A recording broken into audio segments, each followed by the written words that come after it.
Hello everyone! So, galing ako ngayon guys. Galing ako kanina sa school ng anak ko dahil nag-orientation. At nahuli ako kaya kulang yung libro na kuha ko. Ayan. Marami silang libro sa grade 5. Pero yung naabutan ko ito na lang. Ano na lang? 1, 2, 3, 4, 5, 5 na lang. Ang libro sana nila is nasa 10 o 11 yata yun. Basta marami silang libro guys. Dahil nga sa daming estudyante, ano sila? 54. 54 sila lahat ka estudyante guys. Grade 5 section, hibok-hibok. Mount Hibok-Hibok. Grabe ang unique, no? Ang buong grade 5 guys, ang buong grade 5 sa buong Silangan is mayroong 29 section. Grabe, ganun kadami yung estudyante ng bagong Silangan. Grade 5 lang yan grade 5 lang, 29 section. Tapos each section is nasa 50 plus.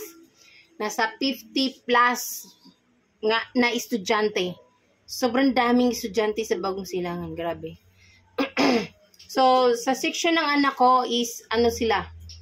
Yung anak ko ay pang 13 na section. Mula sa section 1, pang 13 siya. Tapos, ano sila ka section? 29 ka section. Grabe, sobrang dami. Diba?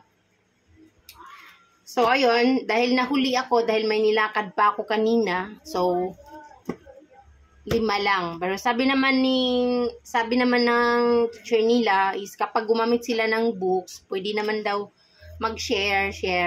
Pag halimbawa, yung katabi, pwede naman daw. Ganun. Tapos, nahuli pa ako sa learning kit. Hindi pa kami makakasali.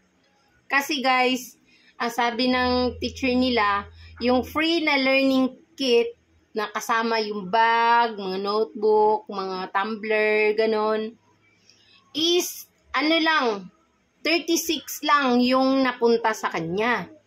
So, first 36 lang ka estudyante yung mabibigyan nun. Kaso nga lang, nahuli nga ako, 50 plus sila, kaya hindi tayo nakasali doon. Pero sabi naman ng teacher ng anak ko na, magre-request daw siya ng additional kapag ka daw may mapagbigyan yung request niya at may i-deliver ulit is nililista naman niya kami. Or mayroon pang mga dati na hindi pa na-distribute, so pwede daw kaming makakuha doon, pero hindi pa sure. Yun. So buti na lang din is mayroon nagbigay kay Ricewin sa anak ko ng school supplies, pero hindi nga lang kompleto. Pero at least kunti na lang yung bibilihin ko. 'Di ba? Kasi mayroon na rin siyang bag na dating bigay at iilang mga gamit. So, yun na lang, at least kunti na lang. So, ayun.